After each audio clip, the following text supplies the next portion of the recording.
My fiancé, Ethan Walker, and I were both reborn in 1980. After his rebirth, Ethan brought his beloved, Autumn White, and her younger sister, Tina White, to his house 2 months earlier than in our previous lives. After they arrived, I immediately approached Ethan's parents to break off the engagement and return the engagement token. In my previous life, I had used marriage to trap Ethan for an entire lifetime. It wasn't until I was on my deathbed that I realized his heart had always belonged to Autumn. This time, I chose to step aside early, hoping that he and Autumn could have a long and loving relationship and that everything would go as they wished. Afterward, I successfully enrolled in college.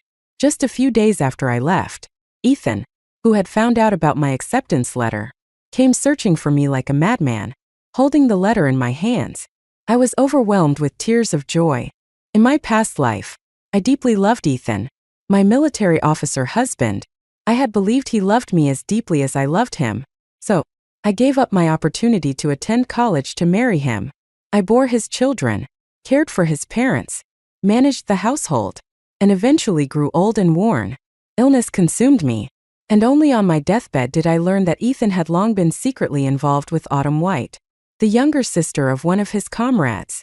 Ethan despised me for being a dull housewife, consumed by the mundane chores of life: rice, oil, salt, soy sauce, vinegar, and tea. In contrast, Autumn, a prestigious university graduate, was cultured, gentle, and had shared interests with him. Even the son I had given my all to raise looked down on me, ignoring my objections. He married Autumn's daughter, calling her mom with admiration and joy. Their family of 4 thrived in happiness, while I was left to struggle in pain at the edge of death. When Ethan learned I was dying, he seemed relieved. He had already begun planning his wedding with Autumn. On the day I passed, they were taking wedding photos at the best bridal shop in the city. When the news reached me, I took my last breath, filled with resentment. Looking back, my previous life was nothing short of a cruel joke. This time, I won't let myself become that joke. I will leave Ethan Walker and walk my own path. Carefully, I placed my college acceptance letter into my pocket and walked home. The sky was so blue, the sun so bright. Everything felt perfect. The joy of being reborn was indescribable. To celebrate, I bought groceries and returned to my small rented place to prepare a feast. While I was busy in the kitchen, I heard footsteps outside. Moments later, the door opened, and Ethan walked in with a large bag in his hand. He called out warmly, "Come in. From now on, treat this place as your home." Following his greeting, Autumn White gracefully walked in, holding Tina's hand. They glanced at me as I worked in the kitchen. Autumn smiled softly and said, "Tina and I will be troubling you and Ethan from now on." Surprised, I looked at Autumn and Tina. In my past life, Ethan hadn't brought them home until 2 months later. Why had it changed so much this time? Seeing my silence, Ethan frowned. "Autumn is talking to you. Why aren't you responding? Don't you have any manners?" I turned to look at Ethan, still young and handsome. His striking features had made me fall deeply in love with him in my past life, wasting decades in blind devotion. Now, I could see the dismissive tone and commanding expression he used toward me. So, he had begun to despise me this early. How blind I had been. I forced a small smile. "It's not that I'm ignoring Miss White. I just don't know how to respond. After all, this is your house, and I'm merely a guest here, just like her. So, it's not really a matter of being troubled or not." Hearing this, Ethan's expression darkened further. He glared at me before escorting Autumn and Tina upstairs to settle in. I stayed in the kitchen, calmly continuing to cook. Half an hour later, Ethan came downstairs with Autumn and Tina. Glancing at the table where I had already placed several cooked dishes, he asked curtly, "Is the food ready?" "If it is, let's eat." 8-year-old Tina darted into the kitchen like a little monkey, quickly serving 3 bowls of rice and eagerly calling out, "Brother Ethan, come eat." Ethan courteously pulled out a chair for Autumn, displaying his gentlemanly manners. Ethan Walker didn't glance at me once throughout the meal. The 3 of them sat down, chatting and laughing as they started eating. Autumn White added a piece of meat to Ethan's bowl, and Ethan reciprocated by serving meat to both Autumn and her younger sister, Tina White. they completely ignored my presence, happily indulging in their feast. I watched coldly as Tina shoved a large chunk of meat into her mouth. The White sisters had lost their parents at a young age and had been raised by their uncle and aunt, who were rumored to be unkind. Life had been harsh for them, and having meat was a rare luxury. Seeing the large platter of meat on the table, Tina's eyes lit up with excitement. Drool almost escaped her lips as she quickly stuffed the meat from her bowl into her mouth and reached for more from the platter. However, just as Tina's chopsticks reached out, her eyes widened in shock. Her face turned bright red, and she spat out the meat she had just stuffed into her mouth. Ethan and Autumn weren't as frantic as Tina, but their faces turned crimson, their mouths gaping open as they gasped for air like dogs. Completely flustered, Ethan clamped a hand over his mouth and rushed into the kitchen to find water. Meanwhile, Autumn was both gasping for air and trying to comfort Tina, whose tears and snot were streaming uncontrollably. The scene was both ridiculous and revolting. After 10 chaotic minutes, the situation finally calmed down. Ethan returned to the dining area, his face dark with anger. He glared at me and demanded, "Susan Long, why did you put so many Sichuan peppercorns and chili in the meat? None of us eat spicy food. You did this on purpose, didn't you?" Autumn chimed in, her tone filled with accusation. "Susan, are you upset that Tina and I moved in? If that's the case, we don't want to cause any trouble between you and Ethan. Tina and I can leave." She put on an exaggeratedly pitiful expression, tears welling in her eyes as she held Tina's hand and made a show of preparing to leave. Ethan, of course, couldn't bear it and immediately stopped her. I stood there, watching their performance with a detached expression. Seeing my lack of reaction, Ethan grew furious and shouted at me, "Susan Long, what's wrong with you? Apologize to Autumn and Tina right now." I responded slowly, "Apologize for what? What did I do wrong? You deliberately made the food so spicy to target Autumn and Tina. Don't you think you owe them an apology?" Ethan snapped. I couldn't help but laugh at his words. "Ethan, that's ridiculous. Did you ever tell me Autumn and Tina were moving in? No, you didn't. So why would I have any reason to target them? Besides, I like spicy food. I can't eat without it. I made the food I like to eat. Who did that offend?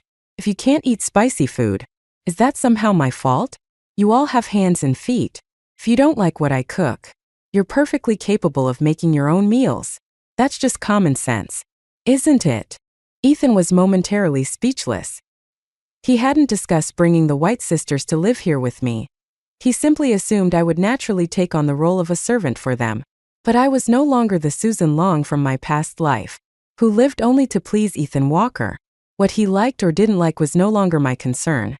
Unable to find a valid argument, Ethan's frustration turned to fury. Autumn, playing the peacemaker, said gently, "Susan, it's understandable that you didn't know. It's not your fault. Just be more mindful next time." Her tone clearly implied she still expected me to act as their maid, catering to their every need. I let out a cold laugh. Let's make one thing clear. Whoever wants to eat can cook for themselves. I'm not anyone's maid or servant, and I have no habit of taking care of people who have nothing to do with me. I made no effort to soften my words, and Autumn's face turned pale with embarrassment. Ethan looked equally humiliated, his anger flaring as he stormed out with Autumn and Tina, saying they'd eat elsewhere. After they left, I dumped all the food they had touched into the trash. Then I returned to the kitchen to cook a new meal for myself. Yes, I had done it on purpose. I knew Ethan, Autumn, and Tina couldn't handle spicy food, so I deliberately made it extra spicy, salty, and numbing. I wasn't reborn to be anyone's doormat. Soon enough, Ethan Walker and Autumn White would realize that I wasn't someone they could push around anymore. After enjoying a delicious meal full of spicy, numbing flavors, I started thinking about what to do next. Since I had been given a second chance at life, I was determined not to repeat the mistakes of my previous one. I had to go to college, and if that was the case, my engagement to Ethan Walker could no longer stand. I needed to talk to his parents and officially end the arrangement. Ethan's family lived over 200 kilometers away from where we were staying. I decided to buy a bus ticket for the next day to make the trip and explain everything clearly. The bus station was a bit far from where we lived, so I walked there. After purchasing my ticket, I thought about buying some gifts for Ethan's parents. Mr. Walker and Mrs. Lee. As a gesture of goodwill, I headed to a nearby mall for that. To my surprise, I ran into Ethan, Autumn White, and Tina White. They were shopping for bedsheets and comforters. The salesperson at the bedding store noticed how well Ethan and Autumn matched in age and appearance, and assumed they were shopping for wedding items. She enthusiastically promoted bright red beddings embroidered with a phoenix and dragon, symbolizing a happy marriage. Autumn blushed but didn't deny it, nor did Ethan. In the end, Autumn chose a set of pink beddings, and Ethan paid for them. Ethan didn't notice me as he also bought candy for Tina. Overjoyed, Tina exclaimed, "Ethan, you're the best. Why is such a wonderful Ethan with someone as horrible as Susan Long? She doesn't deserve you at all." Ethan didn't stop Tina from insulting me, letting her badmouth me without a word of protest. It was Autumn who noticed me while I was browsing for local specialty products. She tugged on Tina's sleeve and whispered, "Don't talk nonsense. Susan is actually quite nice. She and Ethan seem well suited." "Well suited?" Tina sneered. "Ethan is handsome, kind, and even buys me candy. But Susan, just looking at her, you can tell she's a bad person. She deliberately made that awful spicy food to mess with us." Ethan coughed awkwardly. "What happened at lunch was Susan's fault. I apologize on her behalf. I'll talk to her when we get back. It won't happen again." "It's fine. Really," Autumn said gently, glancing in my direction before adding, "I'm just curious. Ethan, how did you and Susan end up together?" "How else?" Ethan sighed with a look of resignation. "It was an arranged marriage. Our parents decided it when we were kids." "An arranged marriage?" Autumn's eyes widened in surprise. "I thought you two were together by choice." "Not at all," Ethan replied dismissively. "Susan and I have nothing in common. If I could choose freely, I'd never pick someone with her personality." Hearing their conversation, I didn't feel angry. Instead, I chuckled inwardly. Ethan was right. Our engagement had indeed been arranged by our parents. My father and Mr. Walker had been comrades in arms, their bond unshakable. My mother and Mrs. Lee were also close friends. When they married, they made a pact. If they had a son and a daughter, they'd arrange for them to marry. If both were sons, they'd be brothers. If both were daughters, they'd be sisters. Thus, from the moment Ethan and I were born, our marriage was set. My parents exchanged engagement tokens with his parents. My family gave a jade pendant to Ethan, and his family gave me a jade bracelet. Since I was ending the engagement, I planned to return the bracelet in person and retrieve the pendant. If I wanted a clean break, I'd also need to move out of Ethan's house. After my father died heroically on a mission, my mother, devastated, passed away a few months later. I became an orphan, and Mr. Walker and Mrs. Lee took me in. I was grateful for their care. But over the past decade, I had never used a penny of their money. As the child of a martyr, I received a stipend, meaning I had my own funds. I wasn't worried about supporting myself after leaving Ethan. Right now, my top priority was to end the engagement. With the bus ticket already purchased, I planned to head back early tomorrow to discuss the matter with Mr. Walker and Mrs. Lee. Ethan had been my foolish choice in my past life. This time, I would take the initiative to let go. That evening, I had wontons at a small street stall for dinner. When I returned to the house, I could hear laughter and cheerful voices from a distance. Pushing the door open, I saw Ethan Walker and Autumn White in the kitchen, cooking together. They stood side by side, their movements harmonious. Autumn giggled playfully, occasionally tapping Ethan on the arm, while Ethan looked at her with a gentle smile. In both my past and present lives, I had never seen Ethan cook. He had always been someone who expected everything to be done for him. Meals prepared, clothes laid out.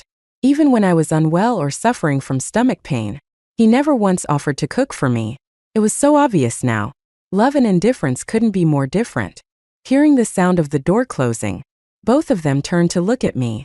Ethan instinctively stepped a little away from Autumn and said casually, "You're back. Dinner will be ready soon. Wash your hands and get ready to eat." I didn't respond, merely curling my lips into a faint smile before carrying the gifts I had bought into my room. Opening the door, I was stunned by the mess inside. My clothes and bedding had been thrown carelessly onto the floor, some of them bearing footprints and stains. My bedside table had been rummaged through, books and pens scattered everywhere. The worst of it all was seeing the photos of me with my parents, our precious family portraits, torn and lying on the floor with several rips. Standing in the middle of the chaos, proudly surveying her handiwork, was Tina White. She bared her teeth in a mocking smile, her expression full of defiance and disregard. My chest burned with anger. "Who gave you permission to enter my room?" I demanded. "Your room? This isn't your room," Tina shot back, her voice dripping with disdain. "This is Ethan's house, and you're the shameless one living here. Ethan already hates you. You're just too blind to see it." As she spoke, Tina picked up one of the photos of my parents. Seeing her hold it, I took a step forward and shouted, "Put that down right now." Tina ignored me, smirking as she deliberately tore a corner of the photo. Fury surged through me, and I lunged toward her. "Give it back. I'm warning you. Don't touch my photos." Tina made a mocking face at me, then suddenly let out a loud, ear-piercing wail. "Help! Susan Long is hitting me. She's hurting me. It hurts so much." As she screamed, she lunged at me, clawing and biting like a wild animal. Caught off guard, I felt a sharp pain as her teeth sank into my hand, drawing blood. Reacting instinctively, I pushed her away. She fell back hard, landing on the floor with a loud thud and wailing even louder. Hearing Tina's cries, Ethan and Autumn came rushing in. Seeing Tina sprawled on the floor, clutching her mouth and crying hysterically, Ethan's face darkened with rage. "What did you do? Susan, why would you hurt Tina? She's just a child." Autumn knelt beside Tina, cradling her in her arms. Tina sobbed uncontrollably, her mouth full of blood as she wailed, "My tooth. Susan Long knocked out my tooth." Seeing the blood in Tina's mouth, Ethan became frantic. He turned to me, yelling angrily, "How could you be so cruel? She's just a kid. And you did this to her? You're heartless." Ignoring his shouting, I bent down and carefully picked up the torn pieces of my parents' photos. My hands trembled as I wiped them clean, trying to piece them back together. Meanwhile, Autumn held Tina, crying pitifully, her voice trembling. "She's just my little sister. She's so young. And now she's lost her tooth. Susan, you're so cruel. If you didn't want us to stay, you could have just said so. Why would you hurt an 8-year-old?"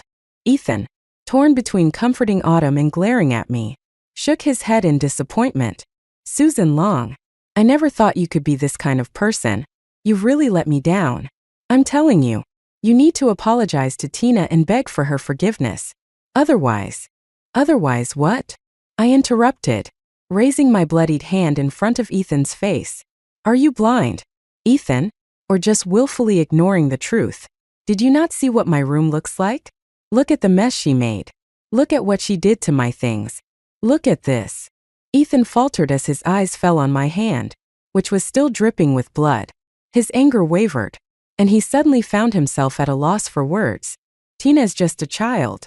It's natural for children to act out. If the room's a mess, you can clean it up," Ethan Walker said defensively. I let out a cold laugh. "Then tell me, what do I do about this?" I held up the torn photograph. "This is the only picture I have of my parents. What am I supposed to do about that?" Ethan continued defending Tina. "She didn't do it on purpose. Tina doesn't know any better. She accidentally tore it. You didn't have to go so far." I shot back. "Ethan, do you seriously believe I knocked out Tina's tooth? If that's the case, let's go to the hospital right now and get an exam. Let's see if she really lost her tooth because I hit her, or if there's another explanation behind her bloody mouth." My words silenced everyone. Tina and Autumn White stopped talking, and even Ethan fell quiet. Having grown up with me, he knew what kind of person I was. The room fell into an uneasy silence as I glared at the White sisters coldly. "Let's go," I said firmly. "We're going to the hospital." Autumn panicked. "That's not necessary. We don't need you to apologize. Let's just leave it at that." "Leave it at that?" I echoed mockingly. "So I'm just supposed to let it go after your sister bit me and tore apart my room? If you were in my shoes, would you leave it at that? And what about the things I might be missing? Who do I talk to about that?" I crossed my arms, my tone cutting. "Let me make this clear. There's money in my room. If anything's missing, Someone's going to have to answer for it. Autumn's face turned pale, and she began trembling with anger. Are you accusing us of being thieves? How dare you? Susan, you're the one bullying us. Her teary eyes immediately drew Ethan's sympathy. He frowned at me, his voice disapproving. Susan, that's enough. You're being too aggressive. I sneered, stepping forward and grabbing Tina's sleeve. Reaching into her pocket, I pulled out a handful of large banknotes. What's this? I asked, holding the money up for everyone to see. Don't tell me this is yours. You don't look like someone who would have money like this. The sight of the cash left Ethan, Autumn, and Tina stunned. The White sisters had always cried poverty, claiming they were on the brink of starvation. Where could they have gotten this kind of money if not from me? Caught red-handed, Autumn's face burned with shame. In front of everyone, she slapped Tina hard across the face. Who told you to steal money? Who taught you to behave like this? Didn't I tell you that even if we starve, we never take a penny that doesn't belong to us? Oh, what noble morals! I remarked sarcastically. So you wouldn't take a penny, but a few dozen dollars is fair game? Great lessons you're teaching. Ms. White. Autumn's face was flushed with humiliation as she hugged Tina, both of them sobbing uncontrollably. They left in tears. And Ethan, of course, chased after them. I took the opportunity to clean up my room, putting everything back in order. As I lay down on my bed, I reassured myself, just endure a little longer. Once I end this engagement, I'll move out, and all of this will be behind me. Ethan didn't return until the middle of the night, after spending hours coaxing the White sisters to come back. When he finally came home, he knocked on my door. Susan, I brought some antiseptic. Let me clean your wound. He'd been gone for 4 or 5 hours. If my wound were going to get infected, it would have already started by now. Ignoring him, I pulled the blanket over my head. Ethan lingered outside the door for a while before knocking again. I know you're not asleep. Can we talk? He asked softly. I knew exactly what he wanted to say. He would ask me to be magnanimous, to let bygones be bygones, and to forgive the White sisters. But after everything I had been through in my previous life, did he really think I'd fall for their tricks again? No. I knew these sisters too well. In my past life, after Ethan and I got married, they practically moved into our home. Autumn went off to college in the capital, while Tina stayed behind, sticking to me like a leech. I had taken care of Tina White as if she were my own younger sister. People often say that kindness begets kindness. I had naively believed that my care for Tina would make her treat me well in return. But that wasn't the case. Tina was lazy, gluttonous, and prone to lying. Whenever Ethan Walker returned from the military or Autumn White came back from college, Tina would slander me relentlessly. She claimed I abused her, refused to cook for her, wouldn't wash her clothes, and even hit her regularly. In my past life, I dismissed her accusations, thinking she was just a child who didn't know any better. But living through it a second time, I realized the truth. Some people are born rotten. Tina's wickedness, like Autumn's, was etched into her very bones. I had no intention of provoking the White sisters or seeking revenge on them, but that didn't mean I would allow myself to be trampled on. If they behaved and kept to themselves, I would quietly break off the engagement and leave, allowing Autumn and Ethan to be together. However, if they continued to act out, they shouldn't blame me for fighting back. I had endured an entire lifetime of mistreatment, and in this life, I would not tolerate it again. If anyone tried to harm me, I would repay them 100-fold. The next morning, I woke to find that the White sisters weren't home. Ethan had bought breakfast and eagerly invited me to sit down and eat. Silently, I took a seat and picked up a bun. Biting into it, Ethan's gaze lingered on me, and when he saw my cold demeanor and reluctance to speak to him, he finally broke the silence. "Does your hand still hurt?" he asked. I let out a cold laugh. "Why don't you let someone bite you and find out for yourself?" Ethan was visibly uncomfortable with my new attitude, so different from the Susan he used to know. He hesitated before speaking again. "Listen, Susan, I only wanted to help Autumn and Tina because they don't have anyone else. Their parents are gone, and their uncle and aunt abused them. I just couldn't stand by and do nothing. There are plenty of people in the world who need help," I said, fixing him with a sharp look. "Why them? Why not anyone else?" Ethan faltered, clearly not expecting my question. His face darkened, but he forced himself to hold back his frustration. After a moment of silence, he said, "If you're worried about us, we could get married first. We can register our marriage right away." His suggestion made me look up at him in disbelief. "Ethan, are you sure you want to marry me? Are you absolutely certain you won't regret it?" Ethan was momentarily stunned, caught off guard by my direct question. After a long pause, he said, "We've been promised to each other since we were kids. So, you feel obligated to marry me because of some childhood arrangement?" I interrupted. "Ethan, times have changed. People pursue love freely now. Our so-called engagement is nothing more than an outdated tradition. You don't need to force yourself to keep a promise you don't want to keep." I had laid it out as clearly as possible, hoping he would understand and agree to end the engagement. That way, we could simply inform his parents and be done with it. But instead of following my lead, Ethan surprised me by saying, "Susan, you're my wife. That won't change. Not in this life. Or any other." I almost laughed at his words. He had already invited the White sisters into the house, practically giving them the run of the place. And yet he still had the audacity to tell me such blatant lies. Looking back, it wasn't surprising that I had been deceived in my previous life. I had been too blind, too foolish, to see the truth. I couldn't understand why Ethan was so insistent on marrying me. The memory of my previous life, of lying on my deathbed while he and Autumn posed for wedding photos, fueled my hatred. If he wanted to pretend, I would let him, but I had no intention of staying tied to him. Shifting the topic, I said, "I'm planning to visit your parents, Mr. Walker and Mrs. Lee." Ethan looked slightly taken aback. "I've been busy lately, so I might not have time to go with you." "That's fine. I've already bought my ticket. I'm leaving today."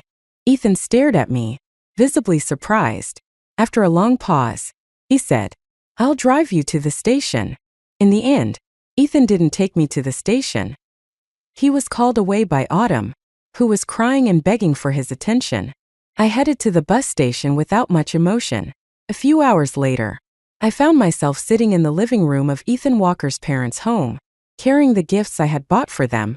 When I brought up the topic of ending my engagement with Ethan, Mr. Walker and Mrs. Lee were visibly shocked. "Why?" Mr. Walker asked. "Did Ethan do something to upset you?" "No," I replied. "It's just that I don't want to get married so soon. I want to go to college, gain knowledge, serve my country, and become someone as capable as my father was." The two exchanged glances, doubt written all over their faces. They weren't entirely unaware of Ethan's actions. Mr. Walker's expression darkened, and he asked bluntly, "Is this about that girl, Autumn White?" "No, Mr. Walker," I said firmly. "This is entirely my decision. I'm sorry, but I can't fulfill the engagement with Ethan. Please, I ask for your understanding and agreement." Seeing my resolute attitude, they reluctantly agreed to the dissolution of the engagement. I returned the jade bracelet they had given me, and Mrs. Lee handed back the jade pendant my family had given Ethan. Both of them assured me that they would always be my support, no matter what. I felt a deep sense of gratitude toward them. Reflecting on my past life, I realized that Ethan had only agreed to marry me due to the pressure from his parents. Now, I had set things right, and this chain of events would not repeat. With the engagement officially annulled, I stayed at their house for another week before returning. My bus was delayed, and I didn't arrive back at the shared residence until nearly 11 p.m. The house was pitch dark when I entered. Not wanting to disturb anyone at such a late hour, I moved quietly, tiptoeing up the stairs to my room. But as I approached the door, I heard an unusual noise coming from inside. It was clearly a woman's voice. My room? How could there be a woman's voice coming from my room? I immediately pushed the door open and flipped on the light. The scene before me made my blood boil. On my bed, Ethan Walker and Autumn White were entangled, holding each other tightly. At the sound of the door opening and the sudden flood of light, Ethan scrambled upright, startled. He looked at me standing in the doorway, his eyes wide with shock. "Susan," he stammered, but then glanced at Autumn, still in his arms. Panicking, he shoved her off the bed. Caught off guard, Autumn fell to the floor with a thud. Instead of helping her, Ethan turned his focus to me, stammering nervously. What? What's going on? Autumn, why are you in Susan's room? I crossed my arms and regarded them coldly. That's a question you should be asking yourselves. If you wanted to do something like this, why not use your own room? Did you think doing it in mine would make it more exciting? At my words, Autumn burst into tears, shaking her head vehemently. It's not what it looks like. It's not like that. Ethan joined in, hastily trying to explain. Susan, this isn't what you think. My bedding was soaked earlier because Tina spilled water on it, and I couldn't sleep. Since you weren't home, I thought I'd use your room for the night. I must have fallen asleep and thought I was dreaming. Is that so? I asked with a mocking smile. Then how did she end up in my room? Don't tell me the bedding in her room was also soaked. So she came here instead. Autumn covered her face, her voice trembling. I accidentally walked into the wrong room. Her excuse was laughable, and it was clear even Ethan didn't fully believe her. Looking at the two of them, disheveled and flustered, I couldn't help but sneer. Since things are already like this, why don't you two just get married? You clearly love each other so much, and I'd be more than happy to help make it happen. I expected Ethan to take the easy way out and agree. Instead, he surprised me again. This is just a misunderstanding, he protested. We didn't do anything. Susan, you have to believe me. There's no one else for me but you. I won't marry anyone else. I almost laughed at his audacity. He had already brought Autumn into our shared space, into my room no less, and yet he still dared to stand there and spout such blatant lies. In my past life, I'd been deceived, and now I could see why.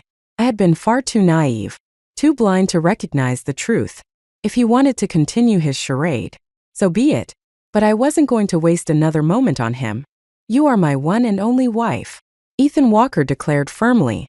First, Autumn White's face lit up with a hopeful expression when she heard my sarcasm, but the moment Ethan rejected her, her face turned pale.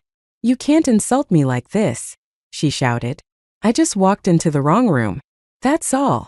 Tears streaming down her face. She dramatically ran toward the door as if to throw herself outside. I didn't stop her, in fact. I kindly opened the door for her. I wanted to see if this shameless woman would actually go through with her act of despair. Of course, Autumn wasn't going to. She had likely assumed either I or Ethan would stop her. But Ethan didn't even move from the bed. And I stood by with a look of detached amusement. With no one playing into her theatrics, Autumn froze, unsure of whether to stay or go. Just as her act seemed to falter, Tina White appeared, throwing herself at her sister and clutching her tightly, pulling her back from the edge. The two sisters clung to each other, crying miserably like characters in a tragic play. I watched the scene coldly. If I had known they'd stage such a melodrama tonight, I wouldn't have returned. I should have delayed my trip by another 2 days. What terrible timing. With this whole debacle, Autumn conveniently fell ill. She stayed in bed, refusing to get up or see a doctor.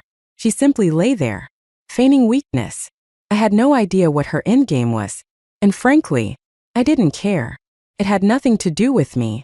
I'd already annulled my engagement with Ethan Walker.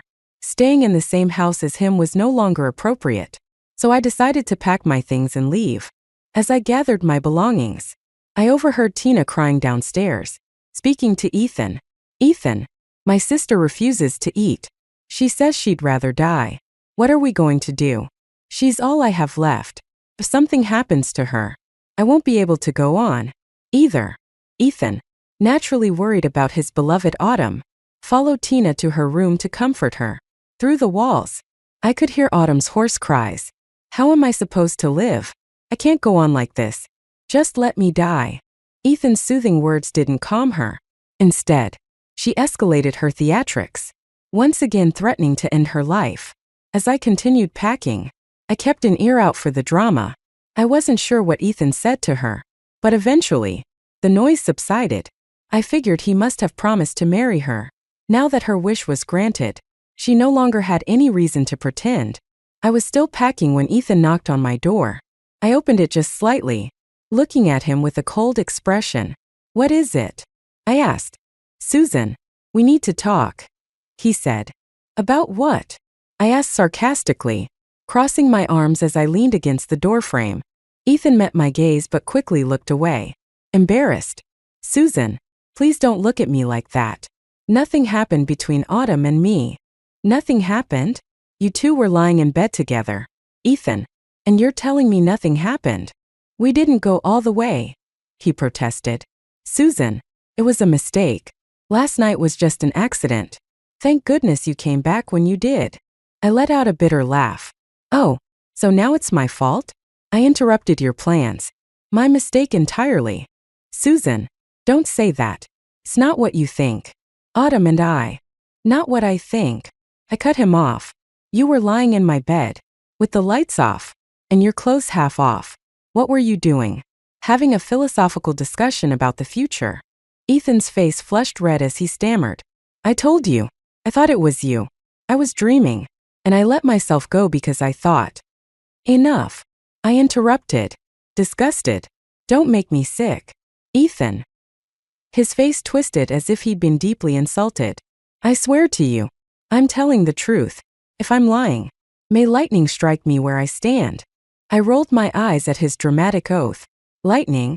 I didn't believe in such convenient divine punishment. If vows had any real power, Ethan wouldn't have gotten away with betraying me in my past life. He wouldn't have thrived, married the woman he'd always wanted, and lived happily after my death. As Ethan continued to try and explain, his persistence only exhausted me. I had no more patience for his lies. Your relationship with her doesn't concern me, I said coldly. You don't need to explain anything to me. I'm not interested. You're my fiancé. If you're not interested, who would be? Ethan Walker retorted. I responded with a derisive laugh, unwilling to be dragged into a pointless argument. If you have something to say, just get to the point. Stop beating around the bush. Ethan hesitated for a moment before continuing.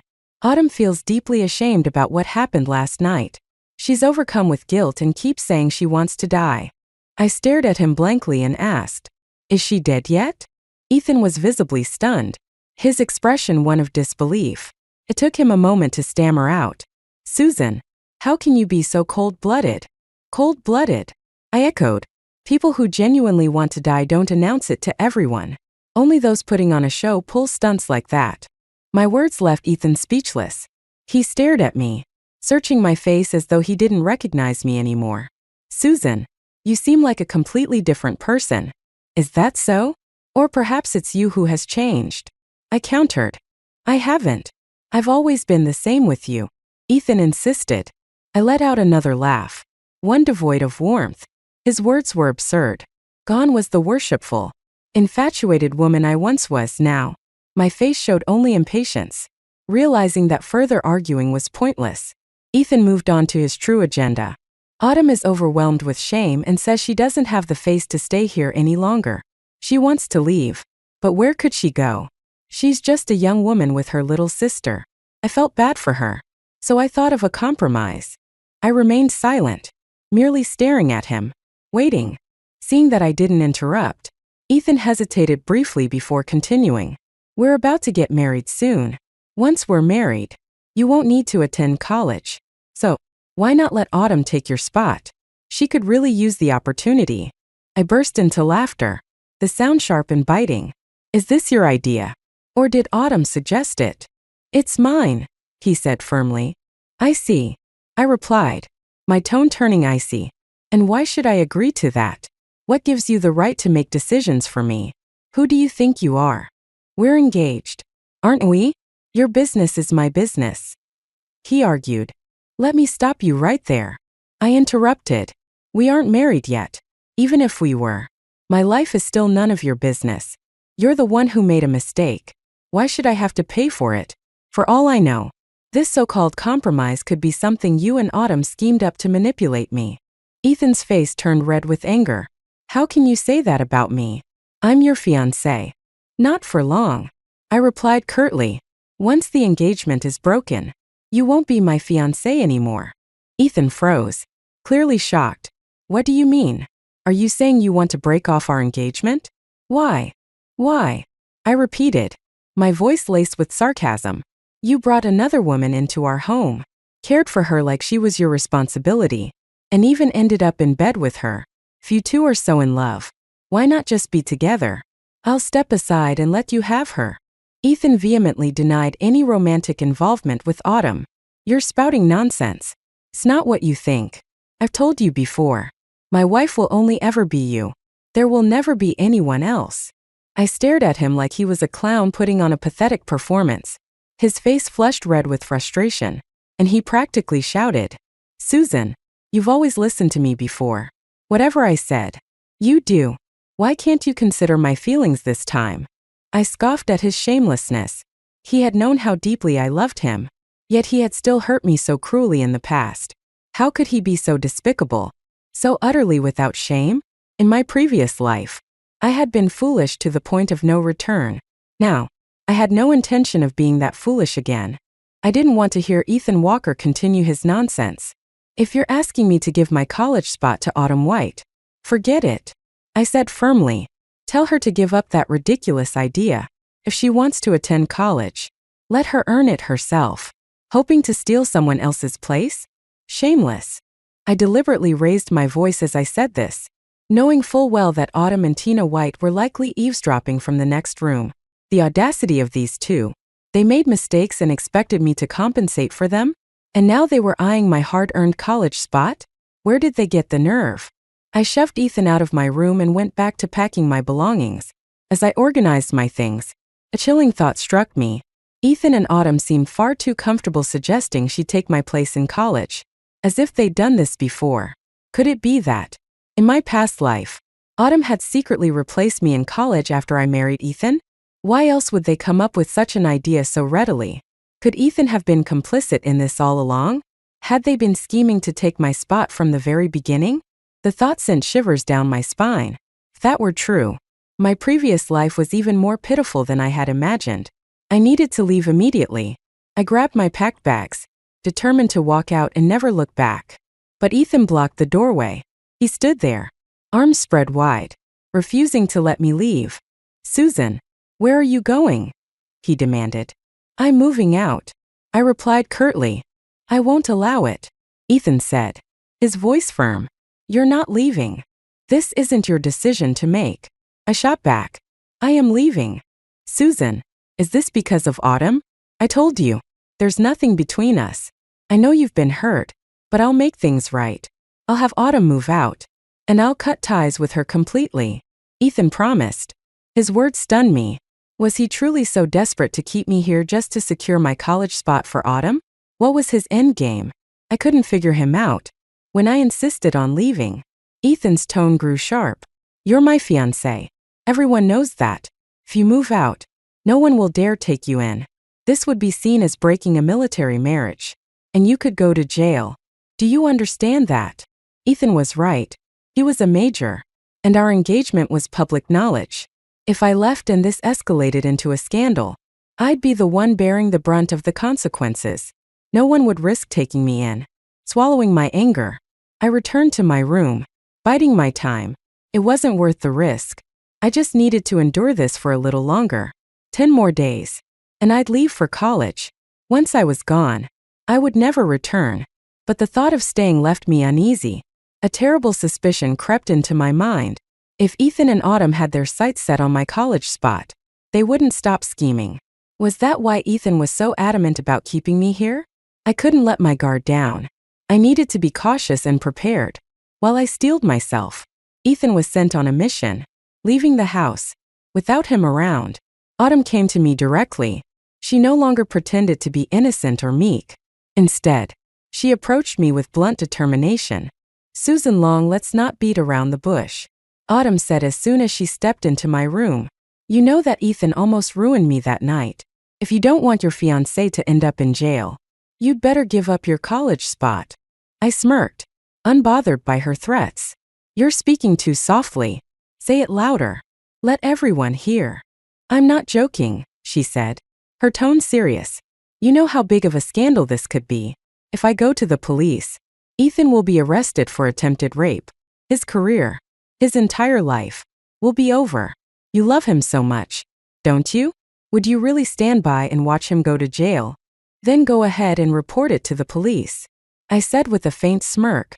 my tone laced with mockery. Whether it's a case of assault or solicitation, the police will draw their own conclusions. I leaned back, casually studying Autumn White's flushed face. Let me remind you, the police aren't like Ethan Walker. They won't fall for your tricks or be swayed by your tears. If you end up accused of something like prostitution, you'll be the one making everyone laugh. Autumn's face turned a deeper shade of red, her embarrassment unmistakable. Susan Long, are you sure you want to go head-to-head with me like this? I let out a soft chuckle, watching her as her confidence wavered. She softened her tone, clearly trying a different tactic. I'm not trying to take Ethan from you. Honestly, I don't need to. Ethan already has feelings for me, with just a crook of my finger. He'd leave you for me. Then go ahead and crook your finger at him. I said dryly. Why are you here talking to me about it? I couldn't care less. You're impossible to talk to, she snapped. I told you, I'm not fighting you over Ethan. All I'm asking for is your college spot. You're about to get married anyway, and you won't need it. Giving it to me would be the best solution for everyone. Since you think marrying Ethan is such a great deal, then go ahead and marry him. Don't bring your nonsense to me. I'm not your parent, and I'm not going to spoil you. If you're hoping to get my college spot, let me save you the trouble. It's never going to happen. I stared her down, my voice firm and deliberate. If you're so determined to report Ethan, the police station is 500 meters to the left as you exit the gate. I'll be waiting for the good news. Autumn stormed off in frustration, realizing she couldn't manipulate me. But I knew her well enough to be certain that she wouldn't give up so easily. Living under the same roof as the White sisters kept me on constant alert. I hid my college acceptance letter by sewing it into the lining of one of my clothes and stashed my money carefully. There was no way I would give them even the slightest opportunity to sabotage me. Time passed quickly, and Ethan returned from his mission. To my surprise, he had arranged for a place for Autumn to live, but she outright refused to move. She continued pretending to be ill, clinging to the house and putting on dramatic displays of wanting to die. It was the classic easy to invite in, hard to send away situation. Whether it was a calculated ploy between the two or just Autumn's stubbornness, I couldn't be sure. Either way, it wasn't my problem.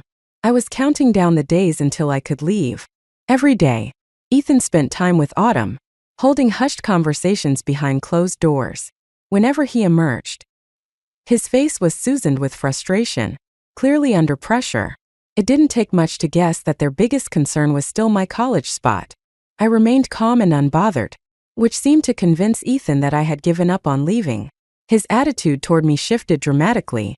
Suddenly, he was showering me with kindness, buying me my favorite desserts, inviting me for walks and chats, even suggesting we watch movies together. These were the things I had once yearned for. But now, I rejected them all without hesitation. Who knew what schemes he might have up his sleeve for Autumn's benefit? I wasn't going to fall into his traps again. Meanwhile, Autumn's supposed illness escalated. Ethan had to take her to the hospital multiple times. Yet the doctors couldn't find anything wrong with her. After much fuss, she'd always end up back home, her dramatics unchanged. I could see Ethan's growing irritation. His plans to secure my college spot for Autumn weren't going as he'd hoped, and it was clear he was getting desperate. I was certain that Ethan and Autumn were plotting their next move, determined to corner me somehow. My suspicions were confirmed when Ethan came to me, complaining about Autumn's refusal to leave. What now?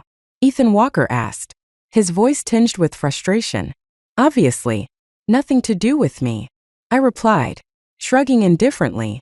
If I'd known this would happen, I wouldn't have wasted my sympathy on them in the first place. Ethan sighed, still unwilling to let the matter drop.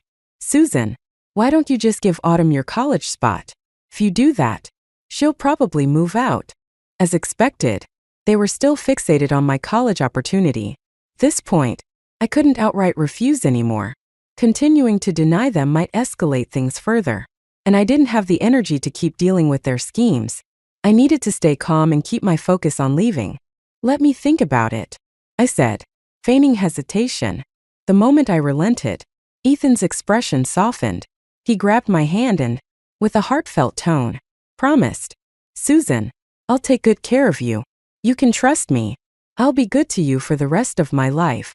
Once we're married, You can stay home and take care of the kids. And I'll provide for you forever. As he clasped my hand, nausea churned in my stomach. His idea of being good to me was making me a servant in my own home, while he secretly pursued Autumn. And now, knowing his true character, every word he spoke only disgusted me more. Ethan and Autumn were equally shameless. Their deceit and manipulation cut from the same cloth. I knew I couldn't win against them in a direct confrontation, and I wasn't going to keep tangling with these two despicable people. There was no point in fighting them. It'd only leave me sick with frustration, like being bitten by a rabid dog. Instead, I decided to leave earlier than planned. To keep Ethan appeased, I pretended to agree. I assured him that after we got married, I'd give my college spot to Autumn.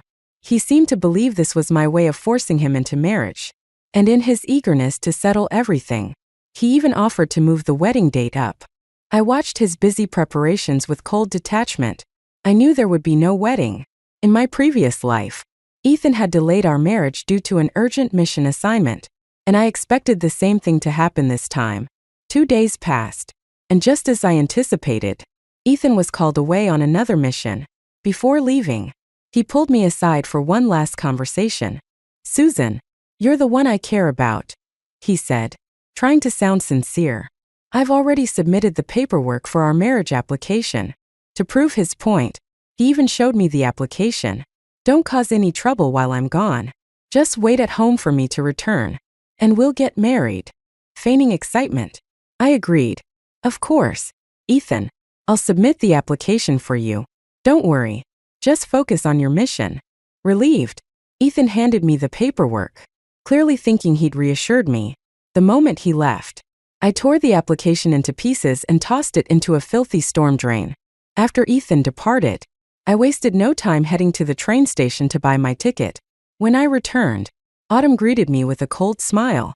"When are you finally going to give me your college spot?" I met her smirk with one of my own. "Why are you in such a rush?" Autumn's frustration was palpable. "How can I not be? The semester is about to start. I need to get my documents, finish the paperwork, and prepare everything. There's no time left. Just give it to me now." "Keep dreaming," I shot back. "You'll get it when Ethan comes back from his mission." Autumn's composure cracked. Her irritation was visible, and it was clear she was starting to panic.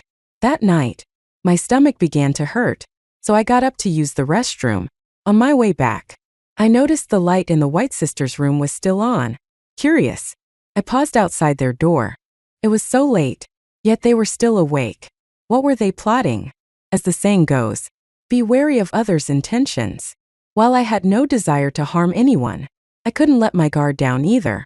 Worried about their schemes, I quietly crept closer to eavesdrop.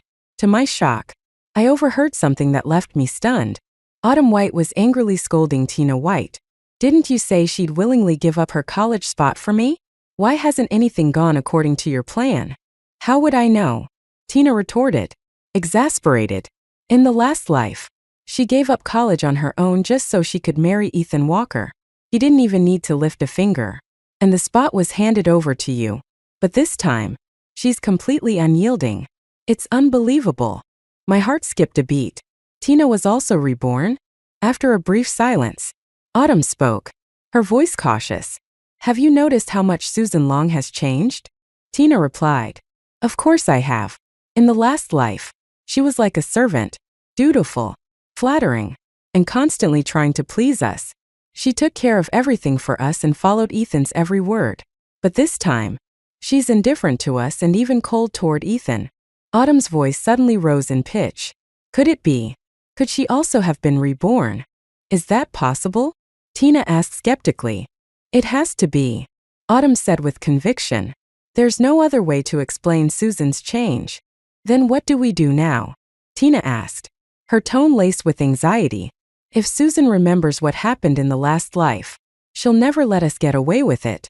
Getting her to hand over the college spot will be nearly impossible." Autumn's voice dropped, but the malice in her words was unmistakable. "We need to find a way to force her. One way or another. She must give me her spot." Hearing the sinister determination in her voice sent chills down my spine. I silently retreated to my room, my mind racing. That night, I couldn't sleep. The realization that Tina was also reborn, combined with Autumn's ruthless resolve, left me on edge. I decided I couldn't wait any longer. It was time to leave. No point delaying. Tomorrow, I would be gone. The next morning, I woke with an uneasy feeling. My right eyelid kept twitching. A bad omen, according to superstition. To prevent any surprises, I called for reinforcements. I enlisted help from the neighbors in the adjacent courtyard. Mrs. Zhang, Mrs. Shen, Ms. Li, Aunt Wu, and Granny Wang. The White sisters never expected me to involve others. When they saw 5 or 6 people bustling into the house to help me move my things, they were dumbfounded. Autumn stammered. What's going on? Why are you moving? Who are these people? Mrs. Zhang didn't hesitate to retort. I'm here to help Susan move. Unlike you, who seem desperate for her to leave so you can have the place to yourself. A single woman shamelessly living in another woman's fiancé's house. Everyone knows what you're up to. Granny Wang added, her voice loud and unfiltered. Exactly. Do you think no one sees through your little schemes? You've got some nerve. Autumn's face turned an angry shade of red, but she couldn't come up with a single rebuttal. Once all my belongings were loaded onto the truck, I noticed the barely contained rage in the sisters' eyes. I knew they wouldn't sit still. They were bound to make their final move today.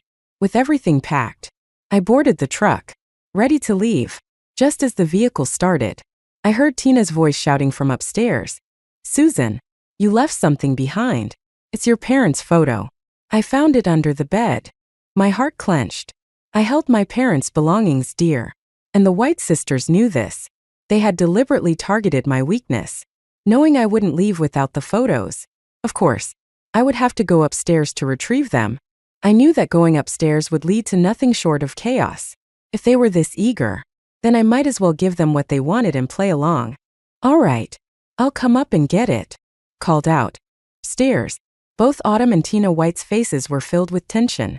Do you think she'll actually come up? Tina whispered, her voice low and worried. She will. Autumn replied confidently. I've heard that she treasures her parents' belongings as if they were gold. The other day, when you tore one of the photos, she was so furious. She won't leave without it. All right then, Tina said hesitantly, but make sure to go easy on me. Don't really hurt me. Okay. Relax. Autumn reassured her. I know what I'm doing. As they spoke, the sound of hurried footsteps echoed from downstairs. She's really coming, Tina said, exchanging a triumphant glance with her sister. Both their faces lit up with anticipation, their eyes glued to the staircase. The footsteps approached the bottom of the stairs, then paused. Suddenly, my voice called out, I won't come up. Just toss it down to me. This wasn't part of their plan. Autumn and Tina panicked. Tina raised her voice, trying to coax me. I'm right here at the top of the stairs. Just come up and get it. I hesitated audibly, my silence making them anxious. Autumn grew desperate. Time wasn't on their side, and if I sensed their trap, I wouldn't come up, and their plan would fall apart. She needed to act quickly. Peeking down, Autumn spotted someone at the bottom of the stairs. The figure was wearing red, the same color I was wearing that day. Confident it was me, she didn't even pause to confirm further. Autumn pushed Tina forcefully, shouting, Susan Long, what are you doing? Why are you pushing my sister? Somebody help. My sister is being pushed down the stairs. Tina let out a piercing scream as she tumbled down the staircase. With a sickening thud, her body hit the floor, landing on a pile of exposed steel rods meant for clothes drying. One of the rods impaled her lower body, piercing clean through. Blood sprayed everywhere, painting the scene in horror. Tina's screams were gut-wrenching, filled with unbearable pain. Hearing the commotion, neighbors rushed inside. Stairs. Autumn came barreling down the stairs, shouting hysterically, Susan Long, you heartless monster. If anything happens to my sister, I won't let you get away with it. She reached the bottom of the stairs and froze in her tracks. The sight before her was nightmarish. Tina lay unconscious, her body drenched in blood, the steel rod still lodged through her. Autumn's eyes widened in disbelief. Tina! Tina! She screamed, shaking as her voice broke. Yet her shock was fleeting. Gritting her teeth, she turned to the onlookers, her tone venomous. This is all Susan Long's doing. She pushed my sister down the stairs. You all saw it. Tell the police the truth." A cold laugh came from the doorway. "What did I do?" Autumn turned toward the voice and froze, her face overtaken by shock. There I stood, completely unharmed, calmly leaning against the doorframe. I hadn't gone inside at all. The figure they had mistaken for me wasn't me. Their entire setup had backfired spectacularly. She turned his head and froze at the sight of Mrs. Lee trembling beside him, wearing a red jacket similar to mine. Autumn White let out a blood-curdling, despairing scream. When Tina White was rushed to the hospital, she was barely clinging to life. The steel rod had pierced her lower body, going straight through her abdomen. It was reported that her uterus had been severely damaged. The doctors worked tirelessly for an entire day and night to save her, but she remained on life support. Whether she would survive was still uncertain. Autumn collapsed to the ground in shock. Initially, she tried to frame me for the incident. However, with numerous witnesses and solid evidence proving I hadn't even entered the house, her accusations fell apart. Her entire plan had backfired. With Tina unconscious, Autumn became the sole witness to what had happened. First, she attempted to maintain her lie, but my alibi forced her to backtrack. She had no choice but to claim she had been mistaken. Her inconsistent statements drew suspicion from the police. But as Tina's only close relative, they couldn't find a motive for her to harm her sister. The investigation would have to wait until Tina regained consciousness. Autumn was eventually allowed to return home, but she knew her chances of getting my college spot were now impossible. Yet, she wasn't ready to accept failure. She needed a new plan and a new opportunity. Tina had told her that in their previous life, Ethan Walker rose to prominence, achieving a high-ranking position and a life of ease. That was true. Autumn decided she had to secure her hold on Ethan. She couldn't afford to lose. A week later, late in the evening, Ethan returned from his mission. Parking his car at the gate, he hurried into the house, calling out my name. "Susan, Susan, I'm back." There was no answer. Ethan ran upstairs, noticing that the lights were on, a clear sign someone was home. He assumed I was in the room. But as he turned the corner at the top of the stairs, Autumn burst out of the bedroom, completely naked, and flung herself into his arms. Before Ethan could even process what was happening, several people entered the house. They walked in on Ethan and Autumn locked in an embrace, both stark naked. Ethan was utterly stunned, surrounded by onlookers. He instinctively looked around for me, calling out frantically, "Susan, Susan, where are you? Come out." Autumn coldly replied, "There's no need to call her. Susan Long has already left for college. She's been gone for days." "What?" Ethan asked, his face pale. "Why did she leave? She was supposed to marry me. We submitted the marriage application. She's gone," Autumn said with finality, grabbing hold of Ethan. "And you're here with me now. You've taken advantage of me. Ethan, you owe me an explanation. I didn't touch you. Why should I explain anything?" Ethan protested, still in disbelief. But it wasn't up to him anymore. The people who had caught them weren't strangers. They were Autumn's uncle, aunt, and an assortment of extended relatives. This was a carefully orchestrated trap, with so many witnesses catching them in such a compromising situation. Ethan's denials were useless. Ethan had just returned from his mission, with a promotion to colonel on the horizon. But Autumn and her relatives unanimously threatened him. Either marry Autumn, or they would report him for misconduct, ruining his career and reputation. Ethan didn't want to end things like this. He remembered his past life, where he had risen to great heights. He couldn't let everything fall apart now. For the sake of his future, Ethan reluctantly chose to appease the situation.